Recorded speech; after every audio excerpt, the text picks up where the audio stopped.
Good morning, and thank you once again for joining us for another episode of the ALG Weekly. As we do every Monday at 11:30, we have the amazing pleasure and honor to come and talk to members of the community and bring you community leaders and their organizations and things that they do offer to the community. This week, as we all know, it is Thanksgiving week, and when we talk about Thanksgiving, we talk about the things that we are thankful for and the communities that we have built around us and the people we have around us and those people who make our lives better. And that is the subject of this week's ALG Weekly. And without further ado, I would like to introduce my guest. Hello. Heather Dearman. Yes. I hope I'm saying that right. That right. Yes. So introduce yourself. Okay, my name is Heather Dearman. I was born and raised in Aurora, Colorado, and I also raised my family here. I also happen to work for the city of Aurora, and Aurora's community has always been so very special to me. But the first time that my community in 2012, and she also lost her 6-year-old daughter Veronica and her unborn child. And I remember beginning that day how much the community of Aurora just came around us and supported us, and they came out for a vigil, and we got messages of love from all over the world, really. We got banners. After that, I became a part of the 720 Memorial Foundation. I am now the chair. But we were first tasked with raising money to build the Aurora Theater Shooting Memorial. Mm-hmm.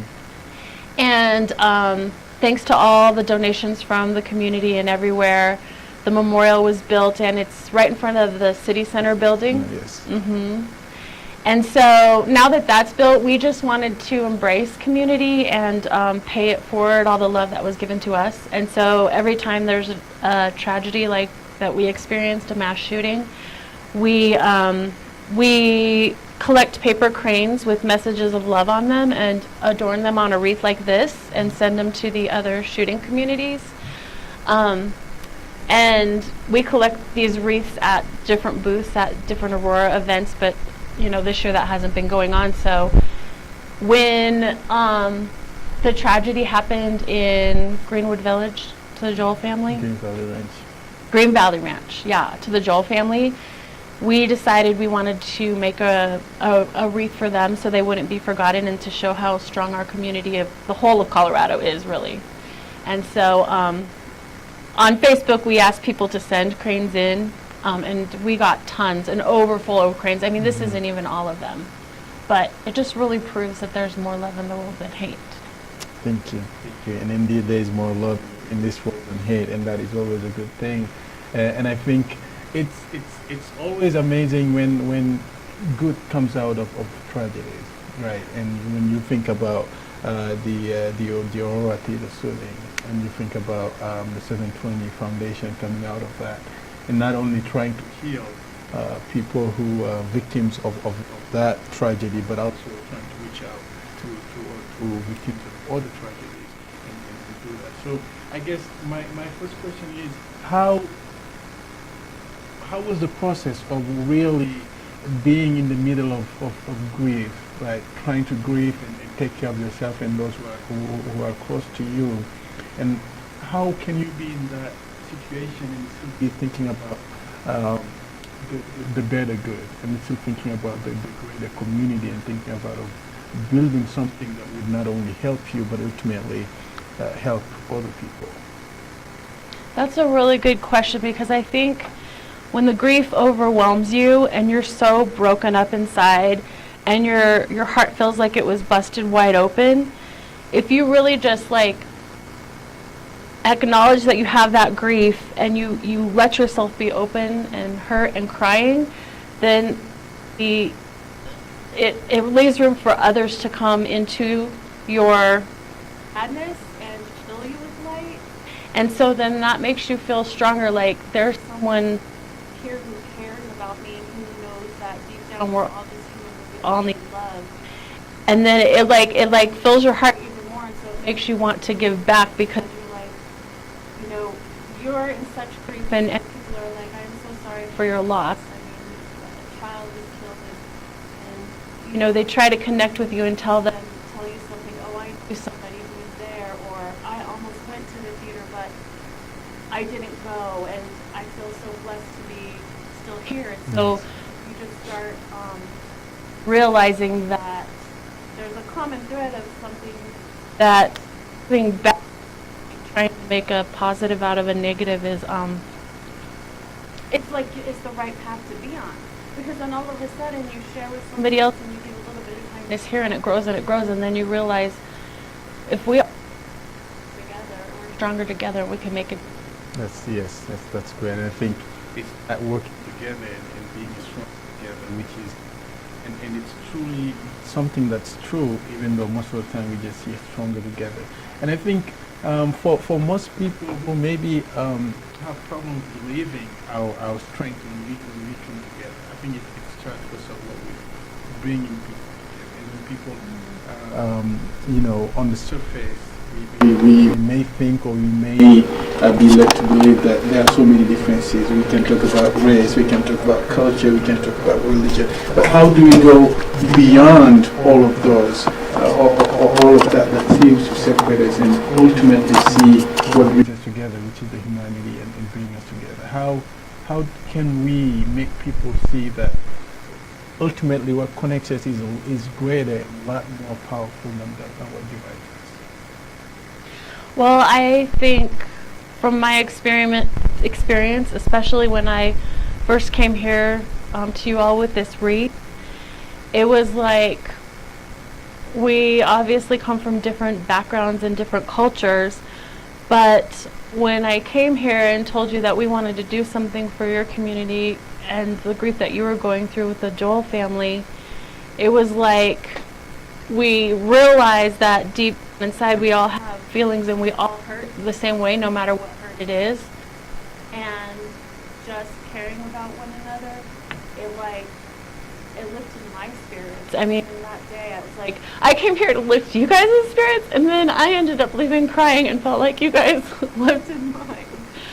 But, I mean, and there's something also just even about our differences that makes it so special. Like, we're all the same, and we're all humans, but getting to know somebody from their different point of view and what they're going through, and you may not experience the same thing, but seeing that you're feeling in the same way, it just reminds you that, you know, we're all here on this earth for the same reason, and we're supposed to be loving each other. I mean, the ones that we lost and the ones who, you know, they wouldn't want us to be fighting and having arguments about politics and things like that. They want us to live our life and love and remember the love that they gave us. I mean, that's honoring people. Yes.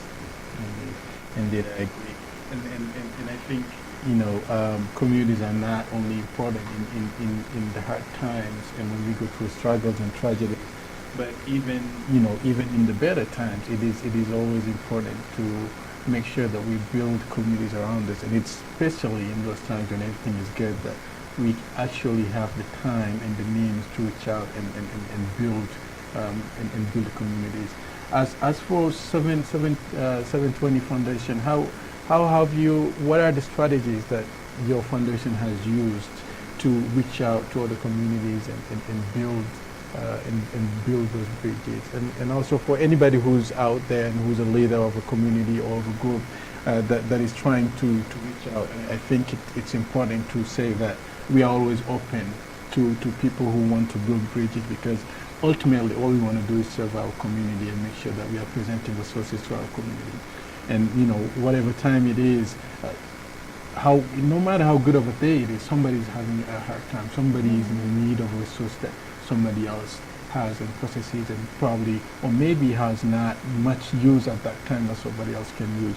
And we can only know of that, you know, through connections and the people we meet and the bridges that we build. What are the strategies that you have used that have worked in reaching out to different communities and building those bridges? Oh yes, that is so important. So Actually, it was some survivors of the Columbine High School tragedy who started a support group on Facebook for survivors of mass tragedy. It's a private Facebook group, but you can go on.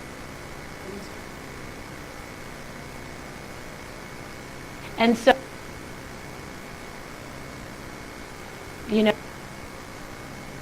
a lot of shootings kept happening. We would just, through the initiative that we built, we would connect people who were starting nonprofits. And we are trying to of nonprofits that can help each other about best practices and we believe there's not a competition in nonprofits. Everyone's the same.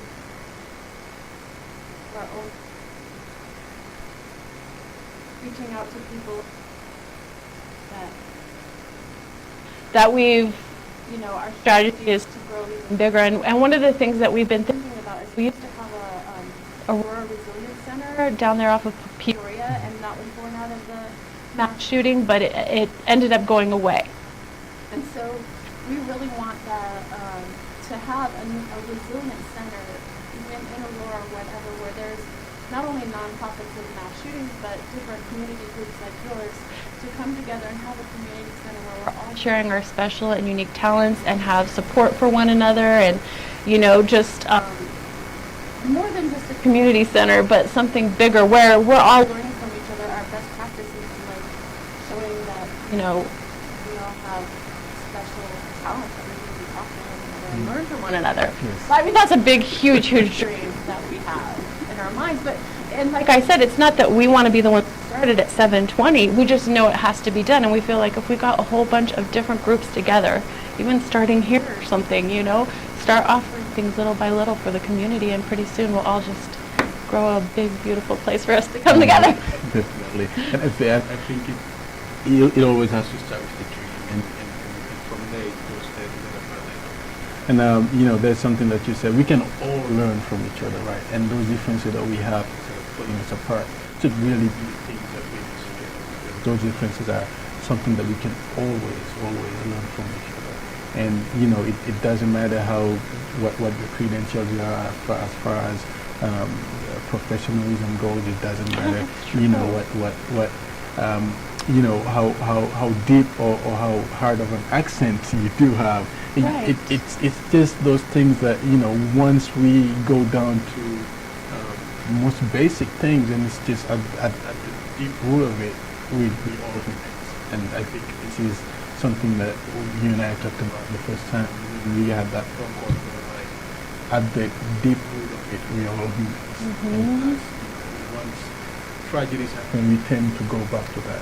But it's mostly important that we go back to that in the times where everything is going well, so that we can build, so that we can build those connections.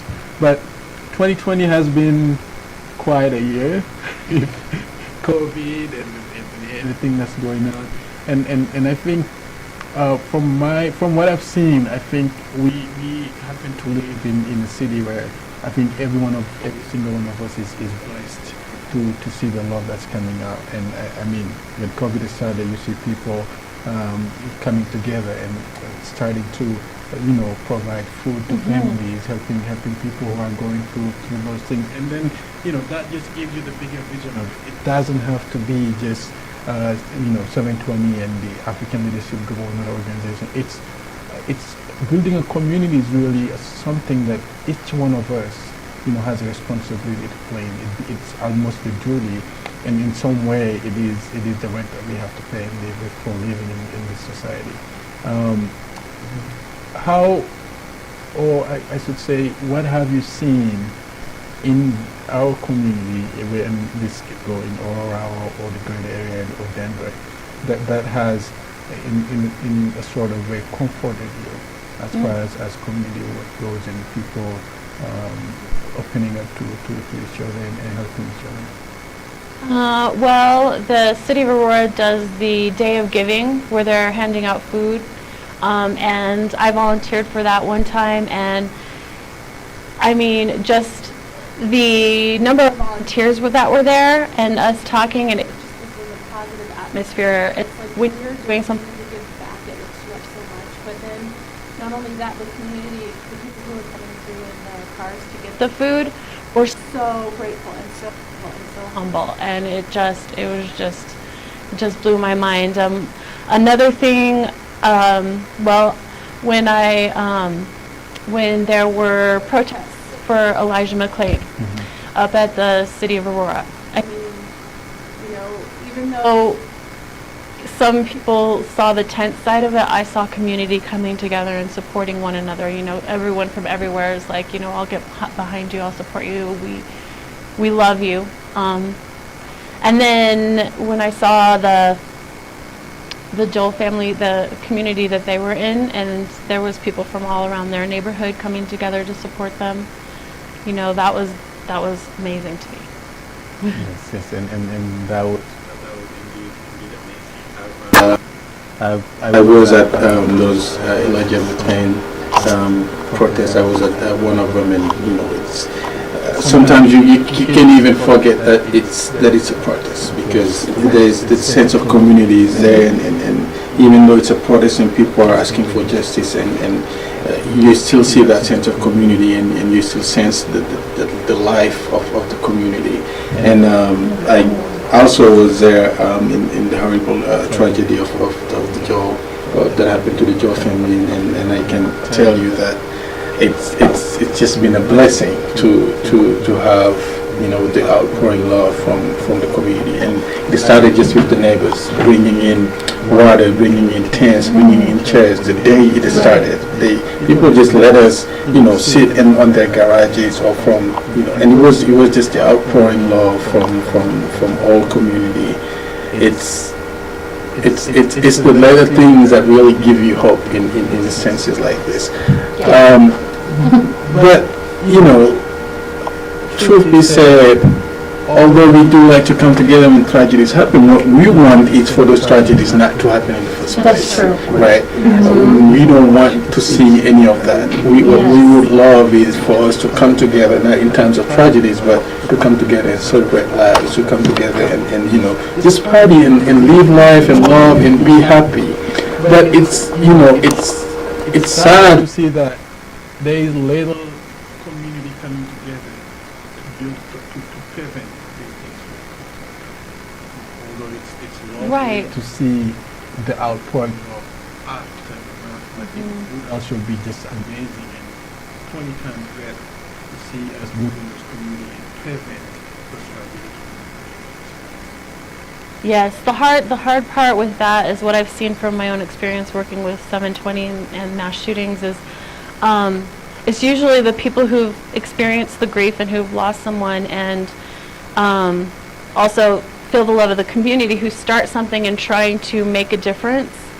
And then when something else happens that's similar, you get sad again, and so you feel like you're in the quicksand and you're deep in the grief, but you're trying to build something. And it's almost like, of course, the greater community is there for you, supporting you during that tragedy, or even there might be people like, for example, the protests who are kind of on the other side, but like they never come together with you. I mean, not never, but it's like you need more of them. You need more of everyone to come together and build it out once it's over, and participate and help you along the way and hold you up.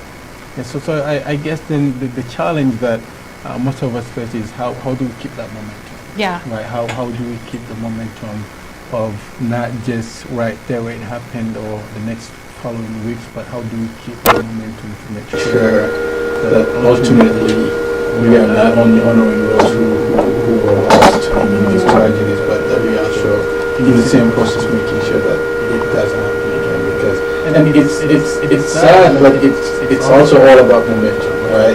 The minute that the media loses interest, the story basically starts to die, and then if you don't hear about it on your TV, you don't see it on your newspaper, then it's like you kind of forget about it and go. I think then the question becomes for organizations and communities like ours who go through these tragedies. What are the steps that we can take? What are the things that we can do to make sure that,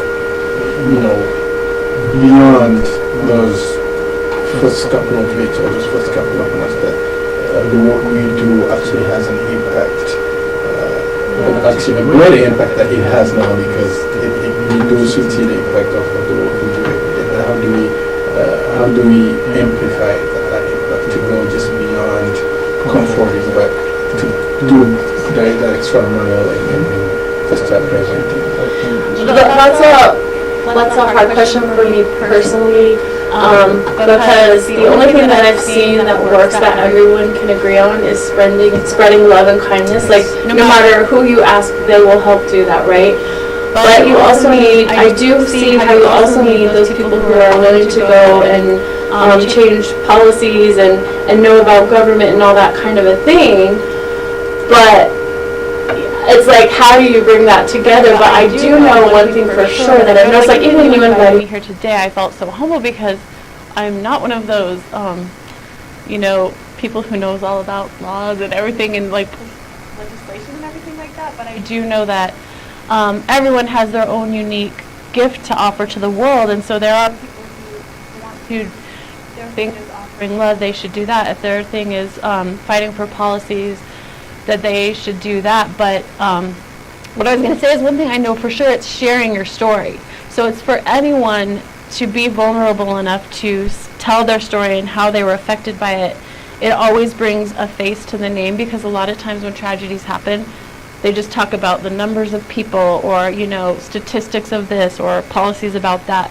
And it's not until you actually see someone who's affected tell their story that it starts to change others' minds. So I think that people sharing their stories. I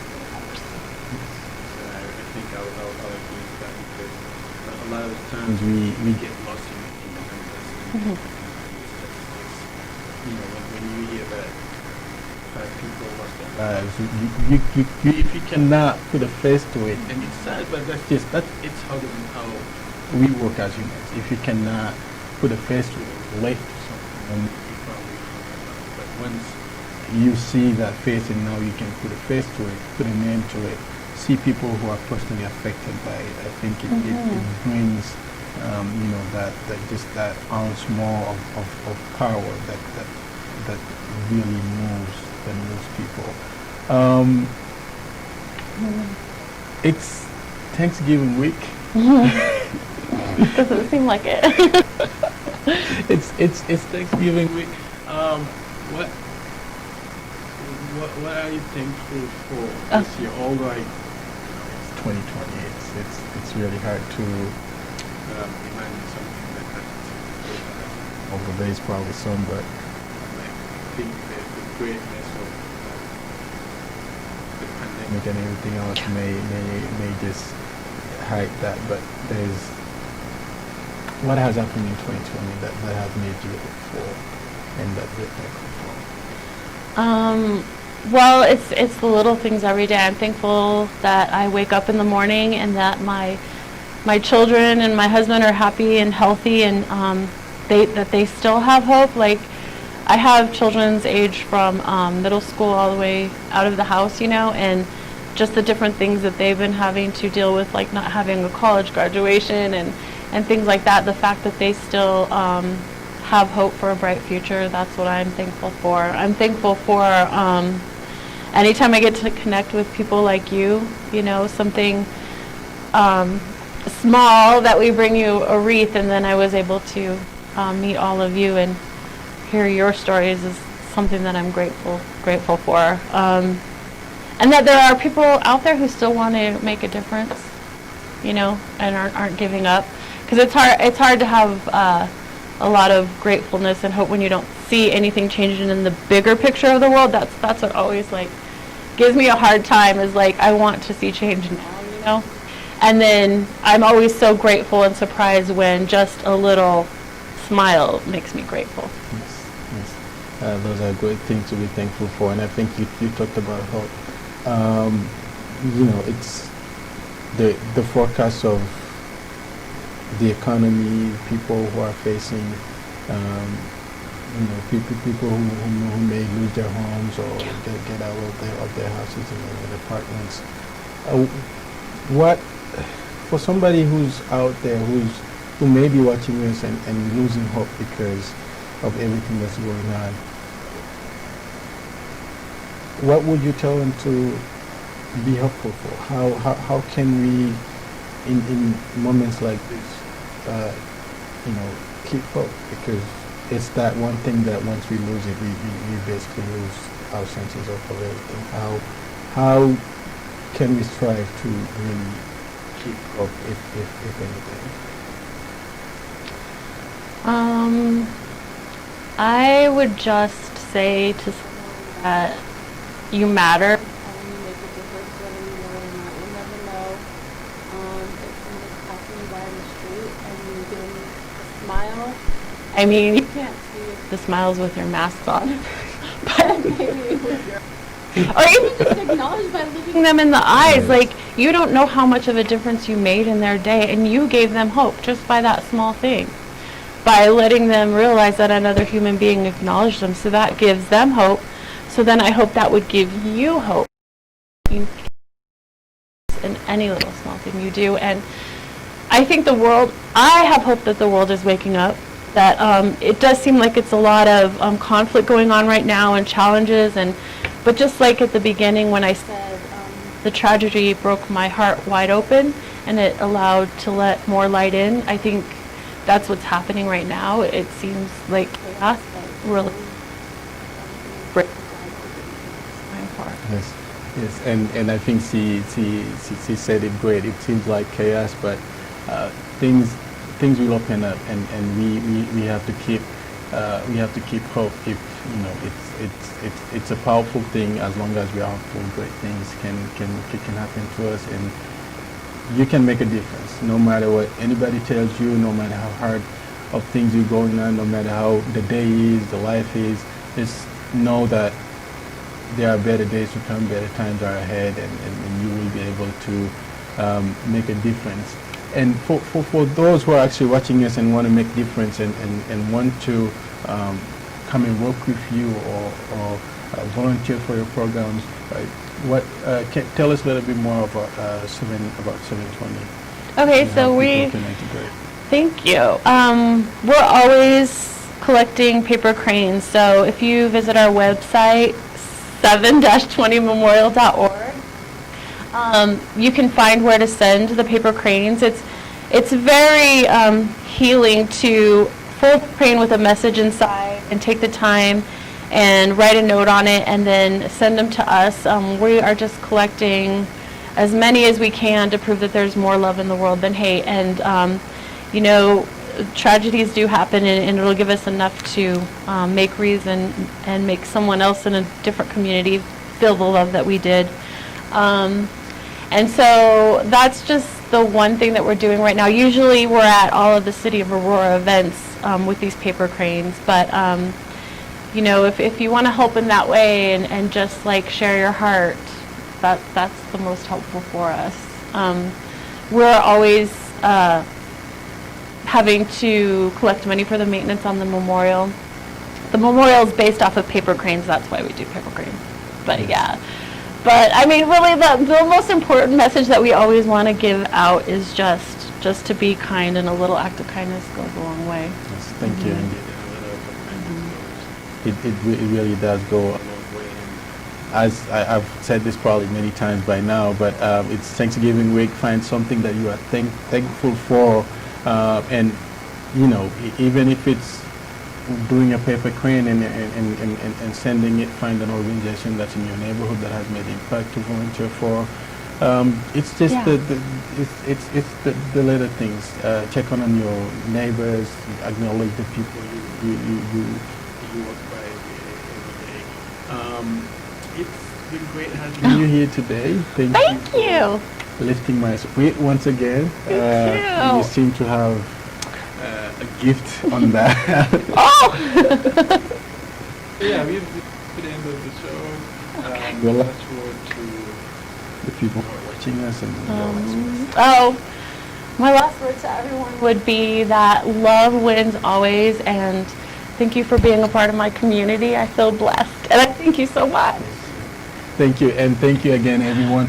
here at the African Leadership Group, we are thankful for you, our community. We are thankful for our staff, everybody who we have working for us. We are thankful for our volunteers. We are thankful for our funders who are funding us and making it possible for us to bring you the resources that we have. We are thankful for our board members. We are thankful for everybody who has really, in any way, shape, or form, contributed to the success of the African immigrant community at large.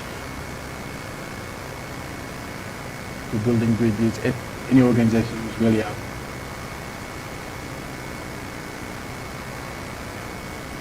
Healthcare information, legal resources, whatever it is.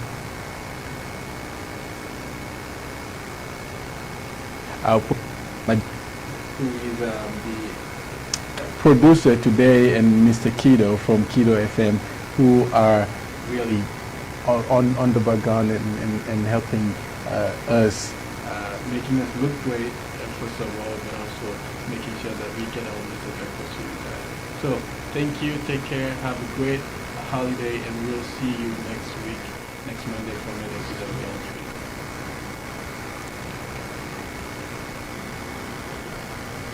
You good, Professor?